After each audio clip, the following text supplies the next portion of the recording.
সুপ্রিয় দর্শক, আমি ওমর ফারুক স্বাগত জানাচ্ছি সম্পাদকীয়তে। আজকের বিষয় জঙ্গিবাদ, সামাজিক প্রতিরোধ। আর এ নিয়ে আলোচনার জন্য আমাদের স্টুডিওতে উপস্থিত আছেন doctor M Enamul Haque, visiting expert, জাতিসংঘ ও সাবেক আইজিপি।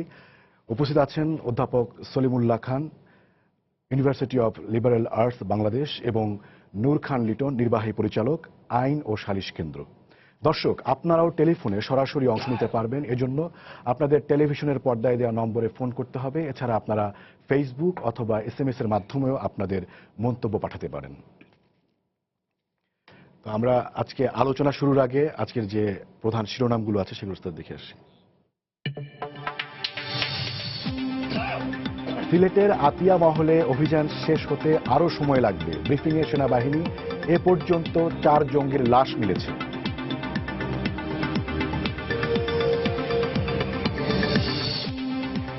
গণহত্যা দিবস পালন না করে বিএনপি জামায়াত জোট প্রমাণ করেছে তারা আল বদরের দোষর। এরাই মদদ দিচ্ছে জঙ্গিবাদকে, স্বাধীনতা দিবসের আলোচনা সভায় প্রধানমন্ত্রী।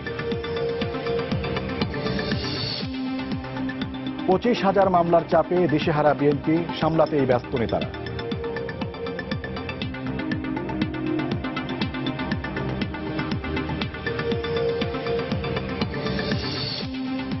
লাইসেন্স ছাড়া গাড়ি চালালেই গ্রেপ্তার, সড়ক পরিবহন আইনের খসড়া মন্ত্রিসভায় অনুমোদন।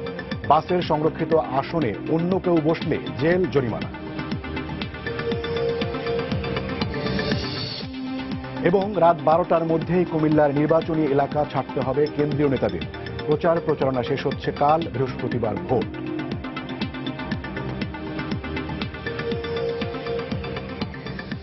আপনাদের তিনজনকেই আমি স্বাগত জানাচ্ছি। আজকের যে আলোচনা, সেই আলোচনাটা আমরা শুরু করতে চাই একটি অভিন্ন প্রশ্নের মাধ্যমে তিনজনের কাছেই। সেটি হচ্ছে যে আমরা কি এই জঙ্গিবাদ কি ধরনের সমস্যা, আমরা কি সেটা কি শনাক্ত করতে পেরেছি যে এটা কি কোনো সামাজিক সমস্যা, রাজনৈতিক সমস্যা, নাকি যদি অন্য কোনো সমস্যা হিসেবে যেভাবে আমরা এটাকে দেখছি, আমরা কি যেভাবে দমন করা হচ্ছে বা যেভাবে অভিযান পরিচালনা করছে সবকিছু দেখে কি মনে হয় যে আমরা আসলে এই সমস্যাটার পেছনে কোন কারণ সেটা শনাক্ত করতে পেরেছি? প্রথমেই আমি যাব ডক্টর এম এনামুল হক স্যার, আপনার কাছে। আপনাকে অনেক ধন্যবাদ। এটা স্বাধীনতার মাস, যারা স্বাধীনতার মাসে প্রাণ দিয়েছেন এবং যারা এখন স্বাধীন দেশ বাংলাদেশকে রাখার জন্য প্রাণ দিচ্ছেন, তাদের সবারই আত্মার মাগফিরাত কামনা করছি। আপনার এই প্রশ্নের কোনো ক্যাটেগরিক্যাল উত্তর বোধহয় সম্ভব হবে না, কারণ আপনি তিনটে দিয়েছেন অল্টারনেটিভ, যেটা কি সামাজিক, না এটা রাজনৈতিক, নাকি অন্য কিছু। হয়তো সবটাই মিলিয়ে মিশে কিছুটা আছে, কিন্তু সাধারণভাবে এই যত কথা খবরের কাগজ, টিভি বা মানুষের আলোচনাতে শুনছি, তাতে বেশিরভাগ লোক কিন্তু বলছে যে এটা সামাজিক। সামাজিক এই জন্য বলছে যে আজ থেকে প্রায় বছরখানেক আগে যখন আর্টিজানের ঘটনাটা হয়, তখন কিন্তু আমরা কেউ জানতাম না যে জঙ্গিবাদ কতটা সিরিয়াস বা কি। তখন আমাদের একটু খটকাই লেগেছিল, কিন্তু যেভাবেই হোক আইন শৃঙ্খলা পরিস্থিতির, ইন্টেলিজেন্স এবং জনগণের সবার সমর্থনে এটা আমরা কাটিয়ে উঠেছিলাম। আমি জনগণের সমর্থন কথাটাতে জোর দিচ্ছি, কারণ কোনো জিনিসই কিন্তু আপনি আমি ইচ্ছা করলে পারি না যতক্ষণ না আমি আপনার সবার কাছ থেকে ম্যান্ডেটের মতো পেতে পারি। এখন সবার বলতে মন করবেন না যে 100%, যদি আমার মেজরিটির বলতে 90%ও হয় বা 60% হয়, তাতেও কিন্তু খুশি হব। তখন কিন্তু বোধহয় দেশের সবাই চেয়েছিল যে এ ধরনের ঘটনা যেন না হয়। কারণ গুলশানে ওই যে বিদেশি 3 জন মারা যাওয়া, রংপুরে মারা যাওয়া, আর এরপরে এটা শোলাকিয়ার মসজিদের ঘটনা, তখন একটু দুঃখ লাগলো, কিন্তু আমরা কাটিয়ে উঠে বেশ কয়েক মাস আমরা মোটামুটি নির্বিঘ্নে ভাবছিলাম যে আমরা একটা পার পেয়ে গেছি। তো বিভিন্ন ধরনের ঘটনা যখন শুরু হলো, আজ থেকে দিন 15-র মধ্যে 4টে ঘটনা মিনিমাম, সীতাকুণ্ড, ওই মানে আসকোনা, খিলগাঁও, এবং মাঝে কিন্তু একটা ছোট ঘটনা হয়েছিল কুমিল্লা হাইওয়ের উপরে। এটা কিন্তু যত ছোট না হোক, কিন্তু আমার কাছে এর গুরুত্ব খুব বেশি। হাইওয়ে, দিনের বেলা, অপরাধ সবাই কম বেশি করে, কিন্তু দিনের বেলা অপরাধ করা একটু কঠিন। এবং এরপরে এখন যখন সিলেটে, তখন আমার কাছে মনে হচ্ছে যে বোধহয় সবাই মিলে একতরফা হয়ে দেখলে হবে না, জিনিসটাতে আরো কিছু আছে। সে আরো কিছু, ইট মে বি রাজনৈতিক, ইট মে বি বৈদেশিক, বিশ্বায়নের যুগে, it may be many thing else. কিন্তু এখন আমাদের দরকার যাতে সামাজিক বলতে আমি একটা কথাই জোর দিয়ে বলবো, সব সমাজ কি করলো তার চেয়ে সব বড় সমাজ আমার নিজের পরিবার, আমি, আমার স্ত্রী, আমার সন্তান কি করছি, এবং আমার আপন আত্মীয় স্বজন এবং আমার প্রভাবের বলয়, এটাকে ঠিক করা দরকার। জি, অধ্যাপক সলিমুল্লাহ স্যার। হ্যাঁ, এনামুল হক সাহেব যেটা বললেন আমি তার আর পুনরাবৃত্তি করব না। এখন আমাদের রাজনৈতিক দলগুলো এই বিষয়ে কি বলছেন সেটা মনোযোগ দিয়ে শোনার দরকার। আপনার নিশ্চয়ই মনে আছে যে কল্যাণপুরে একটা জাহাজ টাইপের বাড়িতে যখন অনেক আক্রান্ত হলো, একজন পালিয়ে যেতে পেরেছিল, বাকি 9 জন বা 10 জন মারা গিয়েছে। তখন বিভিন্ন রাজনৈতিক দলের পক্ষ থেকে বলা হচ্ছিল, মানে যারা সরকারের বাইরের রাজনৈতিক দল, বলছিল যে এগুলি সাজানো নাটক, বাইরের থেকে ধরে এনে মেরেছে। আমি অনেক বুদ্ধিমান লোককে এটা বলতে শুনেছি। তার মানে ব্যাপারটাকে তারা খেলো করে নিচ্ছিলেন। আমাদের দেশে কতগুলো ঘটনার কোনো আমরা আলোচনা করি না, যেগুলিকে পুলিশের ভাষায় এনকাউন্টার, ক্রস ফায়ার, এগুলির নতুন নতুন শব্দ আমাদের অভিধানে যুক্ত হচ্ছে, রাজনৈতিক অভিধানে। সেগুলি নিয়ে খুব বেশি একটা আলোচনা হচ্ছে না। অনেকগুলো গুরুতর অপরাধের কোনো অনুসন্ধান হয়নি বা কোনো রিপোর্ট এখন আমরা পাইনি। বিখ্যাত উদাহরণ হচ্ছে সাগররুনি হত্যাকাণ্ড বা কুমিল্লার তনু হত্যাকাণ্ড। এই সমস্ত মিলিয়ে জনমনে নানা সময়ই কিছু প্রশ্ন জাগরুক রয়ে গেছে। সেই সময় যখন এই ধরনের সন্দেহ হয়, তখন লোকে মনে হয় শোলাকির এটাও কি সাজানো। কেউ কেউ এমনও বলেছেন গুলশানের এটাও কি সাজানো। আর একটা শ্রেণীর প্রশ্ন উঠেছে যে গুলশানে বড় লোকদের এলাকায় ঘটেছে বলে যে পরিমাণ প্রতিক্রিয়া হয়েছে অন্য জায়গায় হবে না। অনেকেই খুব দ্রুত শ্রেণী বিশ্লেষণ করে, কিন্তু এটা জাতীয় সমস্যা। অর্থাৎ গুলশানেও যা ঘটতে পারে সীতাকুণ্ডেও তা ঘটতে পারে। তাহলে এর মধ্যে যেটা অন্তর্নিহিত জাতীয় যোগসূত্র আছে, এটার উপর আমি প্রথমে গুরুত্ব দেব। এখন আমাদের দেশের কিছু রাজনৈতিক দল যারা আগে ক্ষমতায় ছিলেন, তারা এই ব্যাপারে কোনো রকমের, আমি এনামুল হক সাহেবের কাছে ধার করে বলছি, ক্যাটেগরিক্যালি এইটাকে তারা সমর্থনও করছে না, কন্ডেমও করছে না। সরকারের তরফ থেকে তাদের উপরে দায় চাপানো হচ্ছে যে তোমাদের প্রশ্রয় এটা হচ্ছে। এই জিনিসটা আমাদের জন্য দুর্ভাগ্যজনক। এইটা কোনো বিশেষ সরকারের বিষয় নয়, এটা সমগ্র জাতির জন্য উদ্বেগের বিষয়। অন্তত বর্তমানে বাংলাদেশের স্বাধীনতা সংগ্রামের 46 বছরে বাংলাদেশকে যারা স্বীকার করে তাদের জন্য। হ্যাঁ, এটা ঠিক যে বড় বড় রাজনৈতিক দলের ভিতরেও স্বাধীনতা বিরোধীরা ঘাপটি মেরে আছে এবং তারা বাংলাদেশকে কখনোই গ্রহণ করেনি। কিন্তু আমাদের দিক থেকে প্রশ্নটা হলো এইটাই, পাকিস্তান সেনাবাহিনী এখানে কত ছিল 71 সালের 25শে মার্চ রাতে আক্রমণের সময়? আত্মসমর্পণ করছে কত? তখন আমরা বলি যুদ্ধের প্রথম বলি হচ্ছে সত্য। আর আক্তার মুকুলের চরমপত্রে যত পাকিস্তানি সৈন্য মারা গিয়েছে সবগুলো যোগ করলে পাকিস্তানের সৈন্য একজনও থাকার কথা নয়। যুদ্ধের প্রথম বলি মাঝে মাঝে সত্য হয়। আমরাও এরকম কোনো বলি দিচ্ছি কিনা এটা বলার জন্য আমি বলছি, মুক্তিযুদ্ধের সময় আমরা সেটাকে স্বাগত করেছি, এটা সত্য মিথ্যা বিচার করিনি, এটা আমার আবেগ থেকে হয়েছে। এখনো তাই। যুদ্ধের পরে দেখা যায় অনেক কথা আমরা একটু বাড়িয়ে বলেছিলাম। তো এখন সেই সময় পাকিস্তান সেনাবাহিনীকে বলা হতো, ভালো হোক মন্দ হোক, এশিয়া মহাদেশের শ্রেষ্ঠ বাহিনী, মার্কিন যুক্তরাষ্ট্রের বন্ধু এবং তারা চীনের বন্ধু, তাদেরকে পরাস্ত করা প্রায় অসম্ভব। কিন্তু তাদেরকে আমরা পরাস্ত করতে পেরেছি। আমাদের যে কথা আমরা সহচরাচর বলি না, আমাদের 1 কোটি বা 98 লক্ষ লোক ভারতে শরণার্থী শিবিরে রেকর্ডের আছে। আর দেশের ভিতরে যেটা আমরা সহচর বলি না, প্রায় 2 থেকে 3 কোটি লোক, যেটাকে বলে ইন্টারনালি ডিসপ্লেসড পারসনস, আইডিপি, এইটাও হচ্ছিল। তো এই ব্যাপক যুদ্ধ আমরা চালাতে পেরেছি। আমাদের তখন প্রতি মুহূর্তে আতঙ্কের মধ্য দিয়েও মানুষের সমর্থন আমরা কমতে দেখিনি। তো আজকে ধরেন যায় যে জঙ্গি আক্রমণ হচ্ছে, আমরা দেখছি যে বিস্তারিত হচ্ছে, ঢাকা থেকে এখন মফস্বলে ছড়িয়ে পড়ছে, এটা উদ্বেগের বিষয়। কিন্তু তাতে জনগণের মধ্যে ভীতি কেন এত বেশি? তার মানে জনগণ জানে না এর লক্ষ্য কি, জনগণ একে সমর্থন করছে না, কিন্তু একে প্রতিরোধ করার জন্যে, ধরুন 1971-এর কথা মনে করছি বেঞ্চমার্ক হিসেবে, তখন যে পরিমাণ স্পৃহা ছিল, যে ঐক্য ছিল, সেটা আজকে নাই কেন, সেই কথাও জিজ্ঞেস করতে হবে। এই জন্য আমি বলবো যে সমস্যাটা, যদি আমরা বলি যে আইন শৃঙ্খলা পরিস্থিতি, আমার মনে হয় আমরা সত্য পুরোটা বলছি না। এটা আইন শৃঙ্খলা পরিস্থিতি তো বটেই, কারণ রাষ্ট্রের নিরাপত্তার দায়িত্ব পালন করা আমাদের আইন শৃঙ্খলা বাহিনীর কাজ। কিন্তু এখানে যেখানে আইন শৃঙ্খলা বাহিনীতে এখন সংজ্ঞা পরিবর্তন করছি আমরা, সামরিক বাহিনী তার প্যারা কমান্ডোকে নিয়ে আসতে হচ্ছে। সাধারণত আমরা মনে করি সামরিক বাহিনী হচ্ছে বৈদেশিক শত্রুর বিরুদ্ধে জিয়া থেকে প্রতিরক্ষা দেওয়া, কিন্তু অভ্যন্তরীণ যারা রাষ্ট্রের বিরুদ্ধে বিদ্রোহ করছেন, সোজা কথায় আইনের বিরুদ্ধে বিদ্রোহ করছেন, তাদেরকে দমন করার জন্য আমাদের সেনাবাহিনীকে আনতে হচ্ছে। তো এই কথাগুলো আমার মনে রাখা দরকার। এইটা জাতীয় প্রতিরোধ যদি আমরা করতে চাই, তাহলে একটা ভিন্ন ভিত্তির উপর করতে হবে। এই আন্দোলন যারা করছেন তারা ধর্মকে ব্যবহার করছেন নামের মধ্যেই, কিন্তু এইটা আসলে ধর্মের না হয়ে এটা যদি জাতি বিদ্রোহী হয় এবং ধর্মেরও বিদ্রোহী হয়, এই দুটো বক্তব্য তো কিন্তু আনতে হবে আমাদের। এটা যদি মানব জাতি বিরোধী হয়, তাহলে এই কথাটা আমরা বলতে পারছি না কেন?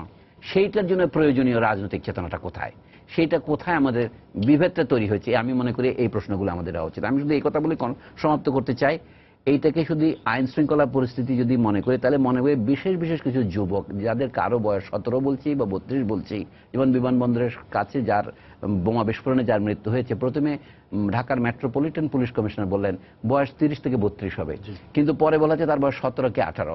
আমার কথা হচ্ছে এই জিনিসগুলো হচ্ছে আমাদের যে পর কলা চোখে দিয়ে আমরা দেখি, তা কিন্তু বয়স্ক এভাবে নতুনভাবে বিবৃত করে। এই জিনিসটা বোঝা দরকার। এই 17-18 বছর বা 20 বছরের যুবকেরা কেন এদিকে যাচ্ছে, সেই সামাজিক কারণ। অনেকে বলছে ইংরেজি মিডিয়ামে পড়ে তারা যাচ্ছে কেন।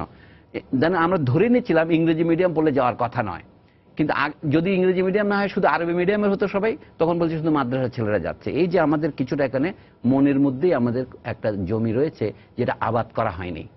এটা আবাদ করলে সোনা না ফলুক, মানে কিছুটা লোহা তো ফলবে। আমাদের বুঝতে হবে জিনিসটা কোথায় হচ্ছে। আমার মনে হয় আমাদের এখন অনুসন্ধানের সময় এসেছে। জি নুরুল খান, আপনি কি মনে করেন যে আমরা কি? প্রথম হচ্ছে আমার পূর্ববর্তী যে যা বললেন সবাই, এটার সাথে আমার দ্বিমত করার কোনো সুযোগ নেই, বরং অনেক কিছু বেরিয়ে এসছে কথার মধ্যে দিয়ে। আমি কিছু জিনিস দেখতে চাই এভাবে, যে মূল যে বিষয়টা বলছিলেন যে রাজনৈতিক, সামাজিক বা বৈশ্বিক, আসলে প্রত্যেকটা বিষয়ই কিন্তু এটার সাথে যুক্ত। এবং সবচেয়ে বড় যে সমস্যাটা আমার কাছে মনে হয়, সেটা হচ্ছে দেশে আদর্শিক জায়গাটা শূন্যতায় ভুগছি আমরা। আদর্শিক জায়গাটা একেবারে শূন্য অবস্থায় আছে।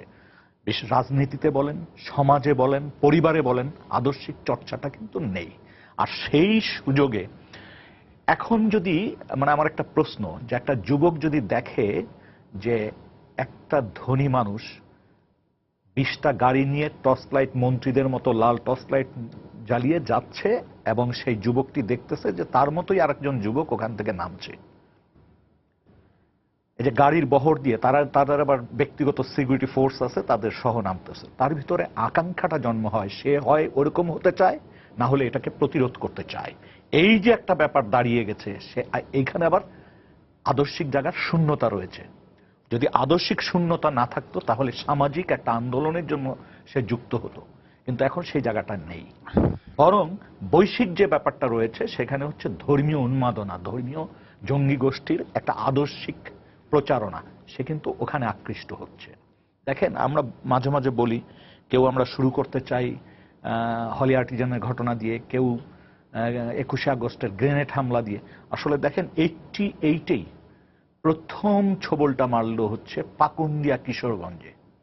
মেজর মতিউর, যেখানে সে ট্রেন্স খুঁজেছিল, ট্রেনিং এর ব্যবস্থা করেছিল, পুলিশের সাথে সারাদিন ব্যাপী লড়াই হয়েছিল, মেজর মতিউর নিজেও আহত হয়েছিলেন, এবং 7 অথবা 10 জন লোক মারা গিয়েছিলেন। এবং এদের এই যে যারা মারা গিয়েছে, তাদের কিন্তু আমরা কেউ খোঁজ নিইনি যে তারা আসলে কি ছিলেন। আমরা তখন থেকে যদি বিষয়টা বোঝার চেষ্টা করতাম, হয়তো অনেক জিনিস আজকে আমাদের বোঝা সম্ভব ছিল। এই 88-এর পাশাপাশি, আমরা পাকুন্দিয়ার ঘটনার পাশাপাশি আমরা যদি ওই সময়ে আফগানিস্তানের চিত্রটা লক্ষ্য করি, পাকিস্তানের চিত্রটা লক্ষ্য করি, তখন দেখব যে ওরা অর্গানাইজড হচ্ছে।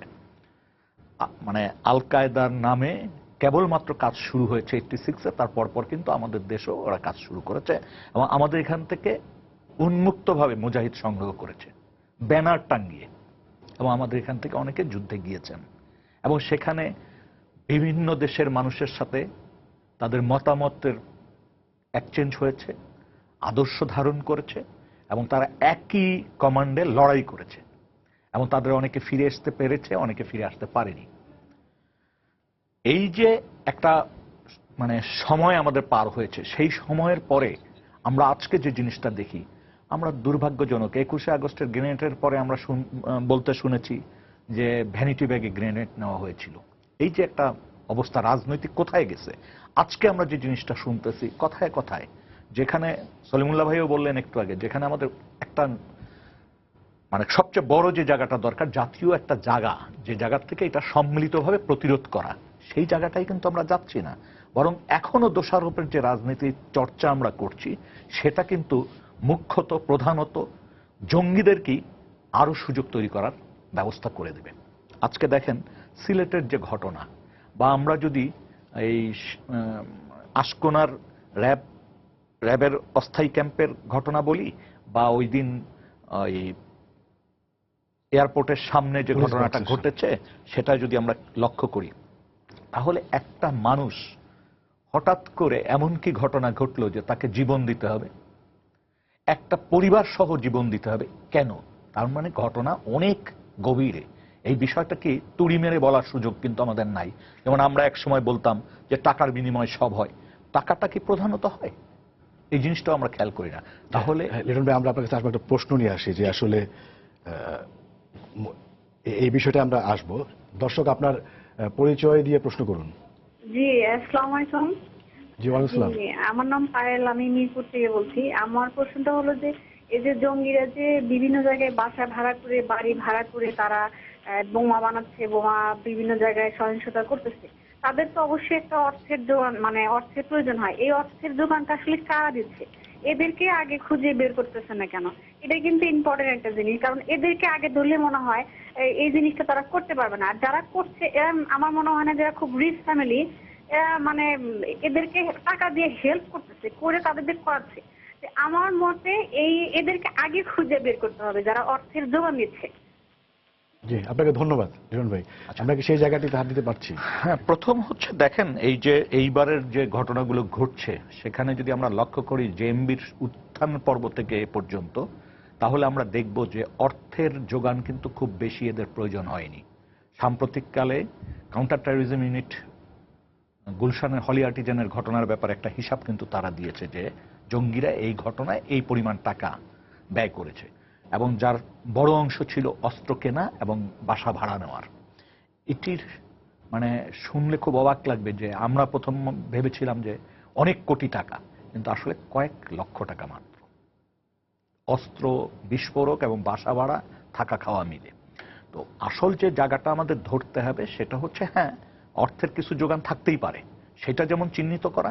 মূল জায়গাটা হচ্ছে কেন এরকম একটি ঘটনায় আমাদের যুব সমাজ যুক্ত হচ্ছে, এমন কোন ঘাটতি আমাদের আদর্শের জায়গায়, সমাজে, পরিবারে, অথবা রাজনীতিতে, অথবা দেশ শাসনে, বা ধর্মের কোথায়, এই জায়গাটা আমরা সুনির্দিষ্টভাবে যদি চিহ্নিত না করতে পারি, তাহলে কিন্তু আমরা এই ক্ষেত্রে যথাযথ ভূমিকা আসলে আমরা রাখতে পারবো। আচ্ছা, সেই চিহ্নিত করার কাজটা কি আমরা করতে পারছি? আমি একটু বিস্তারিতই বলতে চাই। সেটা হচ্ছে যে আমরা আসলেই কি আমরা জঙ্গিদেরকে বুঝতে পারছি? কারণ হচ্ছে যে নিব্রাসের মতো যেই ছেলেটা তার বাবা মায়ের দামি ফ্ল্যাট, গাড়ি, তার প্রতিষ্ঠান, ক্যারিয়ার ছেড়ে চলে যাচ্ছে, সেই ধরনের একটা গোষ্ঠীকে আমরা বলছি যে তুমি আসো, তোমাকে 5 লাখ টাকা দেওয়া হবে। মানে মূল জায়গাটা কি আমরা অ্যাড্রেস করতে পারছি কিনা, মানে জঙ্গিদের যে মানে আদর্শিক জায়গাটাকে আমরা ধরতে পারছি কিনা, এবং ধরতে পারলে সেই অনুযায়ী কি কাজ হচ্ছে কিনা? দেখেন, আপনার এই প্রশ্নের উত্তর দেওয়ার আগে আমি নূর সাহেবের একটা কথা আমি একটু নোট করেছি। উনি একটা কথা বলছেন যে আদর্শিক শূন্যতা, এবং এই বলতে যে উনি উদাহরণ দিয়েছেন যে একটি যুবক, সে দেখছে যে আর একটা যুবক অনেক কি বলবো জাঁক জমকের সঙ্গে তার ক্যারাভান নিয়ে যাচ্ছে। শুধু গাড়ি নয়, অনেক যুবক কিন্তু হেলিকপ্টার নিয়ে চলে যাচ্ছে। এগুলো পেপারে এসছে, কোনো আমি দলিল থেকে বলছি না। এখন ওই যুবকটার মনে তো স্বাভাবিকভাবে লাগতে পারে যে আরে বাবা, ও এমন কি করছে যে এটা পাচ্ছে, আমি পাচ্ছি না কেন? এই যে তার তখন অভাববোধ, অভাব মানে অর্থের অভাব নয়, তার নিজের অসহায়তার বোধ, কারণ সে চাকরি নাই, কিন্তু আর চাকরি থাকলেও সে ঠিক এখানে খুশি নয়। এই ধরনের একটা জিনিস। তার সঙ্গে আপনি যেটা বলছেন যে আমরা কি ঠিক করতে পেরেছি, আপনি নিবরাসের উদাহরণ দিয়েছেন, Yes, একজন নেবুলাস চিকিৎসকও চলে গেছেন তার সব বিক্রি করে চলে গেছে, এবং আরো একজন খুব উন্নত মানের ফ্যামিলির থেকে চলে গেছেন। আমি নামটা নাইবা বললে আপনারা সবাই জানবেন, বুঝবেন। এখন এটার এগেনস্টে ওই কথাটা আসছে যে আজকে যদি তারা এই অবস্থাপন্ন ঘরের সন্তান না হতো, ইংলিশ মিডিয়াম বলেন বা নর্থ সাউথ ইউনিভার্সিটি বলেন, তাহলে সবাই বলতো ও মাদ্রাসাতে এগুলো হয়েছে। আজকে খালি মাদ্রাসার দিকে আঙ্গুল দিচ্ছে না কেউ, সবাই কিন্তু অন্য দিকে আঙ্গুল দিচ্ছে। এবং যিনি প্রশ্ন করলেন, আমি with all due respect to her query, উনি তো ঠিকই বলছেন যে আমরা কি যারা অস্ত্র দিচ্ছি সেটিকে চিহ্নিত করতে পেরেছি। আমি জানি না, কারণ সরকারি অনেক খবর কিন্তু আমরা বাইরের লোক বলার কথা নয় বা জানারও কথা নয়। কিন্তু কালকে আমি দেখলাম যে একজন বিখ্যাত লোক স্বীকারোক্তি দিয়েছেন যে মেট্রোপলিটন জাজের কাছে, এবং তিনি কিন্তু নাম করা লোক, তিনি অনেক আগের থেকেই এইসব শাস্ত্রের পরিচিত, এবং কালকে সত্যি সত্যি তিনি স্বীকারোক্তি দিয়েছেন।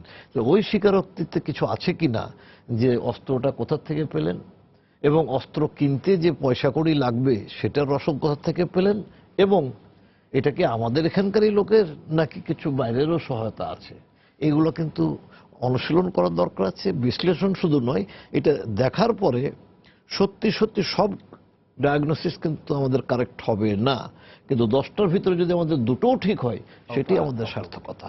স্যার আপনার কাছে জানতে চাই এই প্রসঙ্গে। এই প্রসঙ্গটাই হচ্ছে আসল প্রসঙ্গ। যদি আমরা ঘটনা সত্যি গোড়ায় যেতে চাইতাম তাহলে আমাদের আগে বিশ্ব পরিস্থিতি থেকে শুরু করতে হবে। যদিও মনে হতে পারে ব্যাপারটা আমাদের কাণ্ড জ্ঞানের বিপরীত। আমাদের কোনো নিয়ন্ত্রণ নাই। ধরুন ইরানে বিপ্লব হলো, ইরানের শাহ মার্কিনদের বিশ্বস্ত মিত্র ছিলেন, এবং এই অঞ্চলের মানে মধ্যপ্রাচ্য অঞ্চলের তার সেনাবাহিনী ছিল সবচেয়ে বেশি শক্তিশালী, 7 লক্ষেরও বেশি স্ট্যান্ডিং আর্মি ছিল। কিন্তু সেটা কোলাপস করলো, আমরা দেখেছি কিভাবে। ইরানের থেকে দেন, তারপরে আফগানিস্তানের ঘটনা একই সময় ঘটলো, সেইখান থেকে এই যে রেডিকালাইজেশন হলো। ইরান দিল একটা উদাহরণ, কিন্তু ইরান শিয়া মুসলিম রাষ্ট্র আর আফগানিস্তান ছিল সুন্নি মুসলিম রাষ্ট্র। তারপরে সেখানে লড়াই করতে লোক ইয়েমেন, সুদান শুরু করে আফ্রিকা থেকে শুরু করে সৌদি আরব থেকে নিয়ে আসা হলো, যেমন বিখ্যাত ওসামা বিন লাদেন সেই রকম। তো এই সঙ্গে এখানেও গেল, এটা কিন্তু নতুন নয় জিনিস। যদি ইতিহাসের দিকে তাকান, ব্রিটিশ আমলেও আবুল মনসুর আমাদের বইতেও দেখবেন তার পূর্বপুরুষেরা এই বাংলাদেশ থেকে জেহাদ করার জন্য শিয়ালকোটে চলে গিয়েছিল। কাজে এইটার একটা ঐতিহ্য আছে, কিন্তু সেটা এই মুহূর্তে চাঙ্গা হয়ে উঠলো কেন? সেটার বিষয় হচ্ছে কি, মার্কিনরা পৃথিবীতে এখন সর্বত্র একচ্ছত্র ক্ষমতার অধিকারী, তাদের জোট সহ। আফগানিস্তান, ইরাক, লিবিয়া, আজকে সিরিয়া, আমি আর নাম না বাড়াচ্ছি, সব ক্ষেত্রে যা ঘটছে এইসব বিষয়ে আমাদের দেশের যাদের মনে বিক্ষোভ আছে তারা সবাই জঙ্গি হয়নি।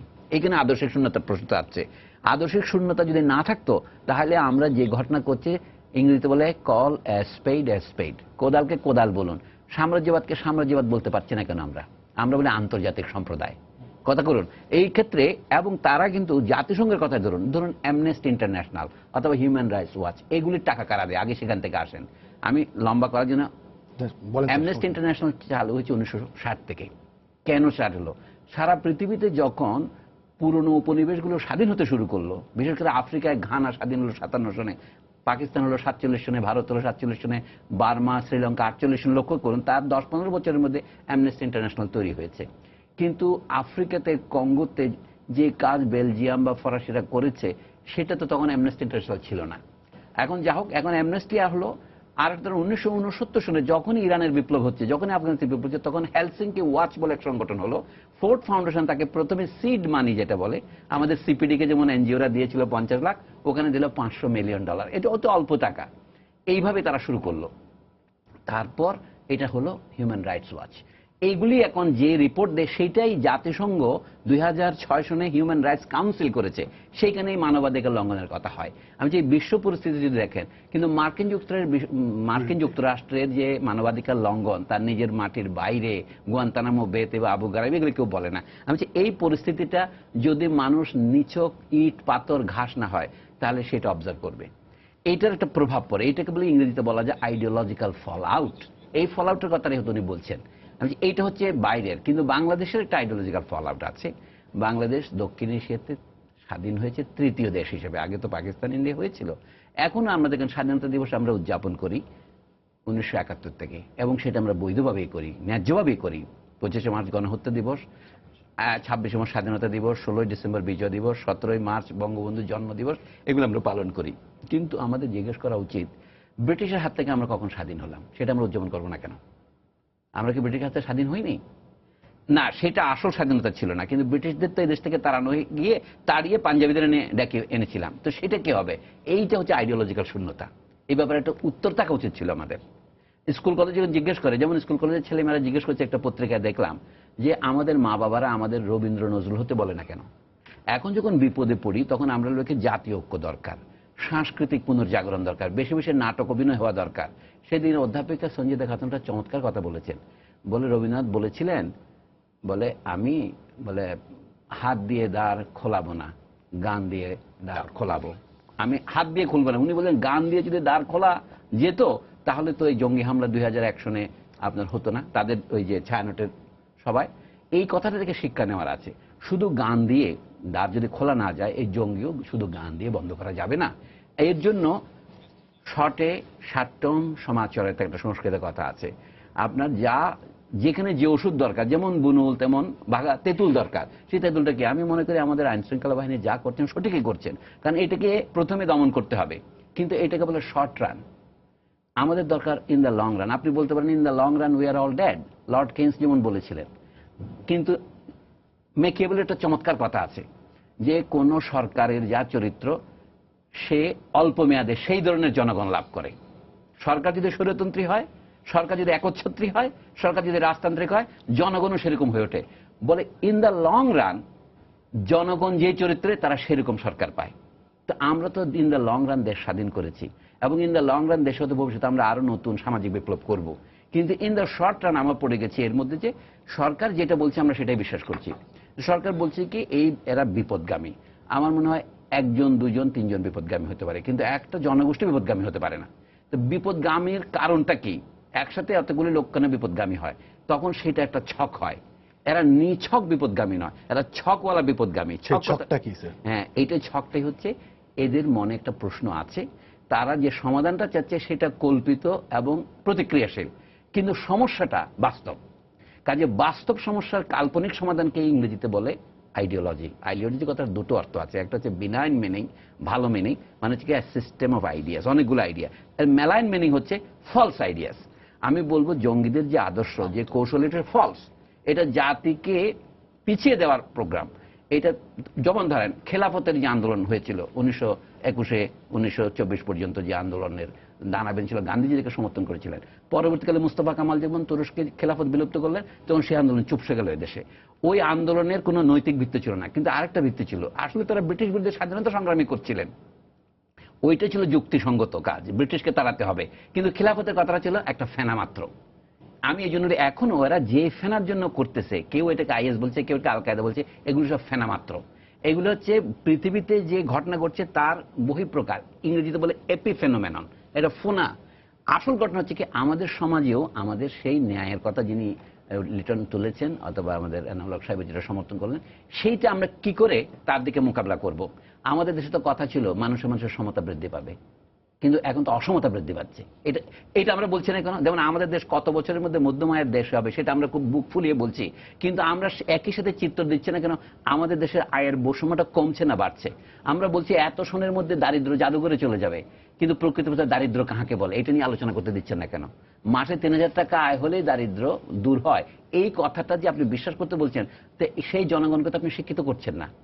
আপনি শুধুমাত্র জনগণকে যদি বলেন আরো বেশি সঙ্গীত চর্চা করুন, আরো বেশি নাটক চর্চা করুন, আরো বেশি খেলাধুলার চর্চা করুন, এটা তো সঠিক সমাধান নয়। যেন আমাদের দেশে খেলাধুলার প্রচুর উন্নতি হচ্ছে, আমরা এখন গৌরববোধ করছি, কিন্তু এইটা কি আমাদের খানিকটা সততা এবং রাজনীতি থেকে বিমুখ করার একটা প্রচেষ্টাও নয়? এটা বললে হয়তো ক্রিকেটের ফ্যানরা আমার উপর খেপে যাবেন, কিন্তু আমি তো মনে করি ক্রিকেট ও রাজনীতি মানুষকে, এই যে জঙ্গিবাদের রাজনীতিটা হচ্ছে যেমন এক ধরনের ডিভিয়েশন, আমি অত্যন্ত ভয়ে বয়ে বলছি খেলাও এক ধরনের সেরকম ডিভিয়েশন। লিটন ভাই, আমরা প্রায় শুনে থাকি যে জঙ্গিবাদ নিয়ন্ত্রণে বীজ রয়ে গেছে। আমরা শায়েখ রহমানের পরে দেখেছি যে একটু স্থমিত, তারপরে আবার দেখলাম যে নতুনভাবে এসেছে এবং আমরা শুনলাম যে জঙ্গিবাদকে মোটামুটি নির্মূলই করে ফেলা হয়েছে, তারপরে দেখলাম যে তারা আরো ভয়ঙ্কর রূপে এসেছে। আমরা কি আদৌ কখনো আসলে প্রকৃত সত্যটা জানতে পারি? দেখেন, আসলে তো আমরা প্রকৃত সত্য থেকে অনেক দূরেই আমাদের অবস্থান, কারণ আমাদের সত্যটা কোথা থেকে আমরা জানতে পারছি? সরকারি ভাষ্য, এবং সরকারি ভাষ্যর ভিতরেও আবার বিভিন্নতা আছে। একজন বলছেন একরকম, আরেকজন ঠিক ওই একই দিনে ঘণ্টাখানিকের ব্যবধানে ভিন্ন বক্তব্য দিচ্ছেন। এই জায়গাটা একটা ভ্রান্ত ধারণার মধ্যে আমরা পড়ে যাই। আর সলিমুল্লাহ ভাই খুব চমৎকারভাবে বলেছেন, সেটা হচ্ছে যে এই যে ভ্রান্ত আদর্শিক যে চর্চা বা আদর্শ, এই জায়গাটা থেকে মুক্ত করা, এই কাজটি আসলে জরুরিভাবে করা দরকার। যেমন আমি একটা অংশ সেই সময় উদাহরণে বলেছি যে একজন যুবক যখন এটা দেখে তার মনে ওরকম একটি অবস্থান সে চিন্তা করে। পাশাপাশি দুইটা জিনিস হয় সে নিজেকে ওই জায়গা ভাবে অথবা এইটাকে প্রতিরোধ করতে চায়। দুটো ভাবনা কিন্তু তার ভিতরে ঢোকে। হয় সে ওরকম ভাবেই আরামায়েশের জীবনটা কাটাতে চায়, সেই লোভনীয় একটা চিন্তা করে, আর একটা হচ্ছে যে না, এটা মানে এইটা এই সমাজে চলতে পারে না, এটাকে প্রতিরোধ করা দরকার। এখন প্রশ্ন হচ্ছে, যখন যদি সে দুটোই আমাদের সমাজের জন্য খারাপ, সে আদর্শহীন যে জায়গাটা সেখানে বসে সে কোথায় যাবে? সে তো এখন বিশ্বব্যাপী যে দাপট দেখছে, এই যে ভ্রান্ত আদর্শিক যে দাপট, সেই দাপটের কাছে চলে যাচ্ছে সে। এবং এইটাকে কোনোভাবে ছোট করে দেখার সুযোগ নেই যে বাংলাদেশে বর্তমান যে প্রেক্ষাপট চলছে, সেই প্রেক্ষাপটে জবাবদিহিতা কি আছে বলুন? স্বচ্ছতা আছে বলুন? তো এই জায়গাগুলো যতক্ষণ পর্যন্ত আমরা কিছুটা নিশ্চিত না করতে পারবো, ততক্ষণ পর্যন্ত ক্ষোভ, মানুষের ভিতর যদি ক্ষোভ আসে, সেই ক্ষোভটা সে কোথায় ঢালবে? সেই ক্ষোভটা সে কি করবে? সেই ক্ষোভ নিয়ে কি সে সিনেমা হলে বসে থাকবে? সেই ক্ষোভ নিয়ে কি সে ঘরে বসে থাকবে? ডেফিনেটলি না। সেই ক্ষোভ নিয়ে সেই জ্বালা মেটানোর চেষ্টা করবে, এবং সেই জায়গাটাই একদম সংক্ষেপে তাহলে একদম মানে আপনি একদম সমাধানের বা এটার নিরাময় কি? নিরাময় আমি যেটা মনে করি সেটা হচ্ছে দোষারোপের রাজনীতির জায়গা থেকে সরে আসা, সমাজকে সচেতন করা দরকার, সামাজিক দায় দায়িত্ব যারা পালন করে যে ইনস্টিটিউটগুলো, সেগুলোকে ডেভেলপ করার, স্বাধীনভাবে ডেভেলপ করার সুযোগ দিতে হবে।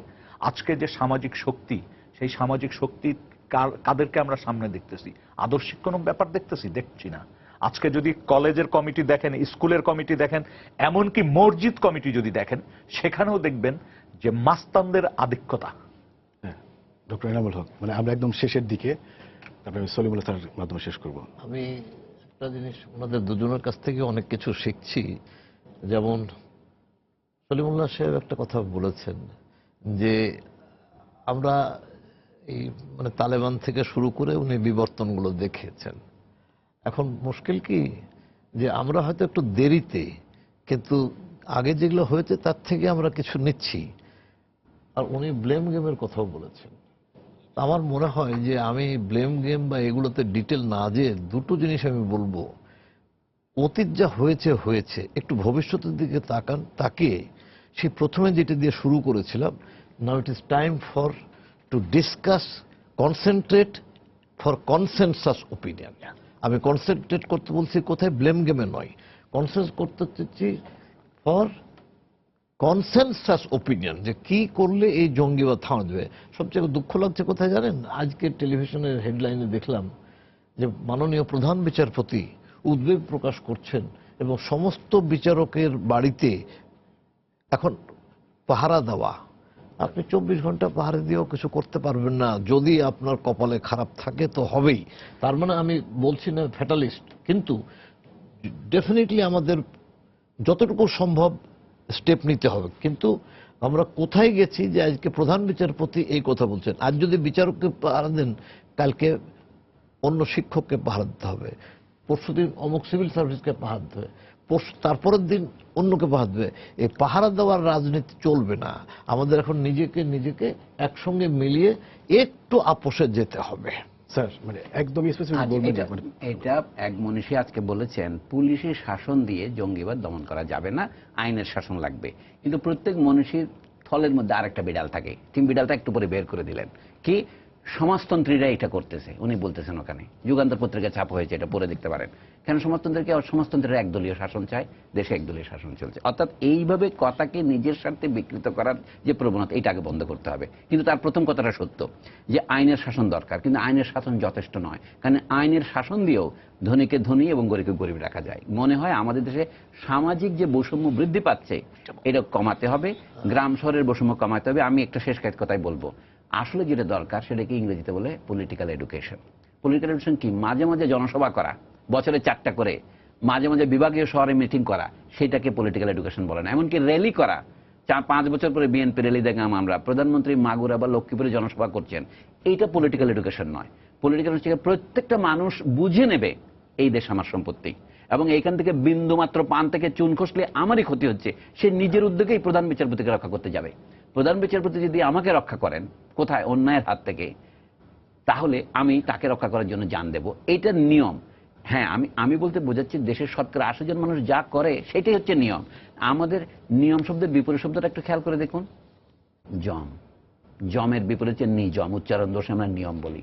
খেয়াল রাখবেন, যখন যোগের বিপরীত শব্দ হচ্ছে বিয়োগ, তাই না? যোগের সাথে বিযোগ না বলে বিয়োগ বলে, জমকে বিপরীত ভাবে নিজম না বলে নিয়ম বলি। হিন্দিতে কিন্তু নিয়মই বলবে, আমরা বাংলায় ফোঁটা দেই, এইটাই বলবেন।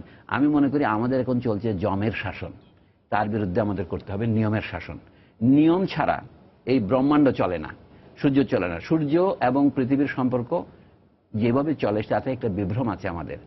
বহুদিন মানব জাতি জানতো সূর্য পৃথিবীর চারদিকে ঘুরছে খালি চোখে। এই জন্য আমরা কোনো সাক্ষী বলি, সাক্ষী মানে নিজের চোখে দেখেছি, কিন্তু নিজের চোখে বিশ্বাস করা যায় না।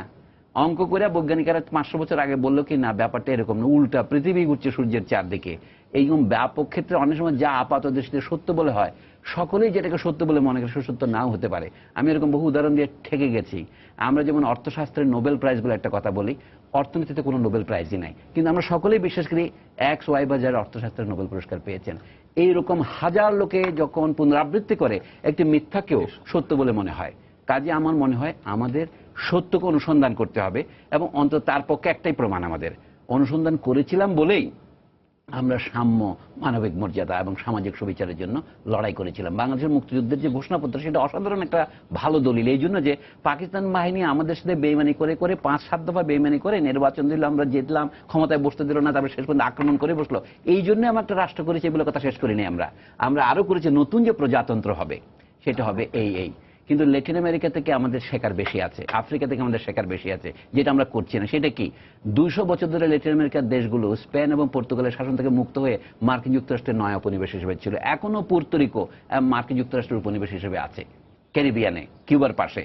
কাজে সেখান থেকে শিক্ষা নিতে হবে। আমরা ব্রিটেনের হাত থেকে মুক্ত হয়ে পাকিস্তানের নয়া উপনিবেশ হয়েছি, পাকিস্তানের হাত থেকে মুক্ত হয়ে এখনো আমরা নয়া উপনিবেশের দশা থেকে মুক্তি পেয়েছি কিনা সেটা আমাদের সবার সাথে আলোচনা করতে হবে। এইটাকে আমি বলছি রাজনৈতিক শিক্ষা। রাজনৈতিক শিক্ষা ছাড়া জঙ্গিবাদের বিরুদ্ধে লড়াই করা যাবে না। জি, আপনাদের 3 জনকেই ধন্যবাদ। দর্শক, আমরা আশা করি যে আমরা সবাই এই শিক্ষার দিকেই যাব। সবাইকে শুভেচ্ছা জানিয়ে শেষ করছি আজকের সম্পাদকীয়। আগামীকাল আবারও দেখা হবে রাত 10টায়। দেখার আমন্ত্রণ রইল। শুভরাত্রি।